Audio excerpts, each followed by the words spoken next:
আসসালামু আলাইকুম। এই মুহূর্তে যারা ভিডিওটি দেখতেছেন তাদেরকে জানাচ্ছি আমাদের উত্তরবঙ্গের দিনাজপুর উত্তরবঙ্গের ইউটিউব চ্যানেল MH ফিশিং 88 এর পক্ষ থেকে শুভেচ্ছা ও অভিনন্দন। যারা একদম নতুন শিকারী আছেন, যারা একবারে প্রথম মাছ ধরতে যাবেন এবং মাছ ধরার আগে কি কি সরঞ্জাম প্রয়োজন সেই বিষয়গুলো হয়তো আপনারা কেউ জানেন কেউ জানেন না। তো যাই হোক, যারা নতুন শিকারী তাদের উদ্দেশ্যে আমি বলতে চাই, যারা একদম নতুন শিকারী মাছ ধরতে যাবেন, অবশ্যই মাছ ধরার আগে সর্বপ্রথম যেটা প্রয়োজন হবে সেটা হচ্ছে আপনার একটা ছিপ লাগবে, তারপরে টোপ লাগবে, যেটা এক এক জায়গায় এক এক ভাষা বলে, আদার বলে, কেউ টোপ বলে। তার থেকে মূল্যবান যেটা হচ্ছে সেটা হচ্ছে চার। যে চারটি ব্যবহার না করলে আপনার মাছ ধরার জন্য অনেক কষ্টকর হয়ে যাবে। তো যারা এই চার তৈরি করতে পারেন না এবং চার কিভাবে আপনারা সংগ্রহ করবেন সেটা জানেন না, কিভাবে তৈরি করবেন এটাও জানেন না, দোকানে অনেক ধরনের চার পাওয়া যায়, মিষ্টি চার অনেক প্রকার হয়। তো যে যেভাবে পারে সেভাবে চারটি তৈরি করে। তো আমরা ছোট শিকারি, তাই ছোট শিকারি হিসেবে আমরা নর্মালভাবে যারা নতুন শিকারি আছে তাদেরকে শেখানোর জন্য আজকে চলে আসলাম। তো দেখতে পাচ্ছেন আমরা কিভাবে চারটি তৈরি করি এবং কিভাবে চার তৈরি করতেছি। আপনারা মনোযোগ সহকারে আমাদের ভিডিওটি দেখবেন।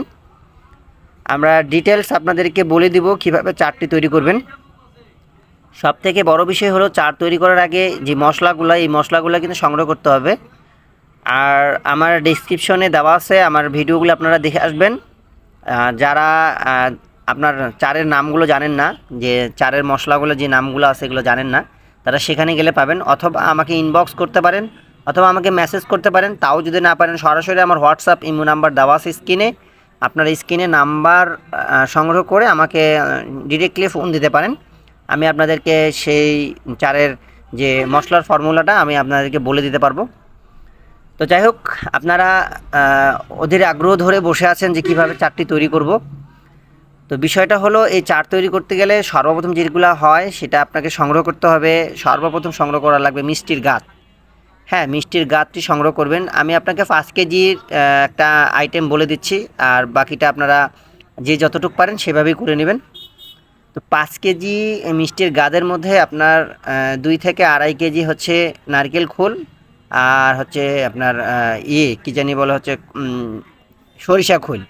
এই দুইটি খোল একত্রিত করে হালকা করে ভেজে নিতে হবে। ভেজে নেওয়ার পরে আগে ঠান্ডা করে নিতে হবে। ঠান্ডা করে একটা পাত্রের মধ্যে রেখে দিবেন। মনে রাখবেন মিষ্টির গাঁত আগে রাখবেন, তারপরে হচ্ছে এই খোলটাকে ভেজে নেবেন। আর বাকি যে চারের যে মশলাগুলা, সেগুলো কিন্তু আগেই ভেজে নিতে হবে। ভেজে নিয়ে হালকা করে ভেজে নেওয়ার পরে ওগুলো কিন্তু ব্লেন্ডারের মধ্যে অথবা ঢুকনির মধ্যে বেটে নিতে হবে, পাউডার করে নিতে হবে। এই মশলা 12 থেকে 14টা হয়, 15টা হয়, 20টা হয়, যে যেভাবে পারে সেভাবে ব্যবহার করে। আমরা মোটামুটি 12 থেকে 13টা আইটেম একসঙ্গে একত্রিত করে ভেজে নিয়ে তারপরে পাউডার করে রাখি। সেই পাউডারটা আমরা ব্যবহার করি। তো যারা যেভাবে ব্যবহার করে তারা সেভাবেই ব্যবহার করতে পারে, সমস্যা নাই। আপনারা যারা নতুন শিকারী আছেন তারা এইভাবেই চেষ্টা করবেন, আস্তে আস্তে দেখবেন যে অনেক ভালো চার তৈরি করতে পারবেন। তো যাই হোক, চার তৈরি করার সময় অবশ্যই সাবধানতা অবলম্বন করবেন, যে আগুন ব্যবহার করতে হয়, এখানে ঢুকনি ব্যবহার করতে হয়। এই জিনিসগুলো আপনারা অবশ্যই সাবধানতা অবলম্বন করবেন। আর দেখেন আমরা কিভাবে চারটি তৈরি করতেছি। দেখেন, আমরা আগে সর্বপ্রথম কি দিলাম, মিষ্টির গাঁত দিলাম। মিষ্টির গাঁতের মধ্যে তারপর খৈল দিলাম। হ্যাঁ, খৈল, যেটা নারকেল খৈল আবার হচ্ছে আপনার সরিষা খৈল, দুইটি একত্রিত করে এক জায়গা করে পাউডার করে নিচ্ছি। পাউডার করে এটা ভেজে নিচ্ছি। ভেজে নেওয়ার পরে ওটা তারপর আমরা মিষ্টির গাঁতের মধ্যে ঢেলে দিলাম। ঢেলে দেওয়ার পরে তারপরে আমরা আস্তে আস্তে দেখেন আমরা আস্তে আস্তে করে মিক্সড করতেছি। হ্যাঁ, আরেকটা জিনিস সেটা হচ্ছে যে আমাদের যে মশলাগুলা, সেই মশলাগুলো কিন্তু এখানে অ্যাড করে দেওয়া হয়েছে। এই মশলাগুলো অ্যাড করে দেওয়ার পরেই কিন্তু সবগুলাই মানে মোটামুটি 3টা আইটেম, আমাদের মশলাগুলো হচ্ছে 16টা আইটেম। 16টা আইটেম ওখান থেকে পাউডার করে নিচ্ছি। নেওয়ার পরে আপনার মিষ্টির গাদের মধ্যে খৈল গুঁড়োগুলো একসঙ্গে অ্যাড করে দিছি। অ্যাড করে দিয়ে তারপরে মিক্সড করতেছি। দেখেন কালারটা কত সুন্দর চলে আসছে। এই যে দেখছেন, এই যে আমরা যেই খৈলটা আপনার নারিকেল খৈল এবং সরিষা খৈল সেটি যেটি আপনারা ভেজে রাখছেন বা আমরা ভেজে রাখছি, সেটা কিন্তু আমরা মিক্সড করে দিলাম। এটা মিক্সড করে দেওয়ার পরে তারপরে হচ্ছে আপনার ওই যে দেখেন আমরা পলিথিন থেকে বের করতেছি আমাদের যে পাউডার চারের যে ফর্মুলাটা, সেই পাউডারটা আমরা ব্যবহার করতেছি। আপনারা দেখতে পাবেন আমরা কিছুক্ষণের মধ্যেই পাউডারটা দিয়ে দিব।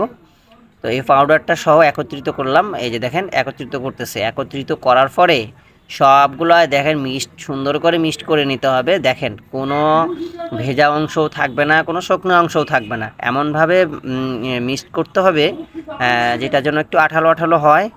এবং এই চারটা আপনার 15 থেকে 20 বছর সংগ্রহ করতে পারবেন, কেননা এই চারগুলা মূলত নষ্ট হয় না যদি আপনি পানির মধ্যে না ফালান, মানে পানি যদি না পড়ে আপনার অনেক দিন থাকবে। আর চার বিশেষ করে যত দিন থাকবে তত এর পাওয়ার ক্ষমতা বেড়ে যাবে। তো যাই হোক, যারা নতুন শিকারী আছেন আমার ভিডিওটি দেখে যদি আপনাদের কিছুটা হলেও উপকার হয়, অবশ্যই আমার চ্যানেলটি সাবস্ক্রাইব করে দিবেন।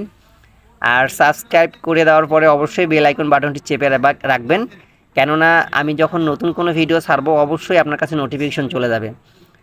তো যাই হোক, আপনারা সাবধানে মাছ ধরেন এবং এনজয় করেন। আর যদি কোনো কিছু জানার থাকে অবশ্যই আমাকে নক করবেন, আমার হোয়াটসঅ্যাপ নাম্বার দেওয়া আছে।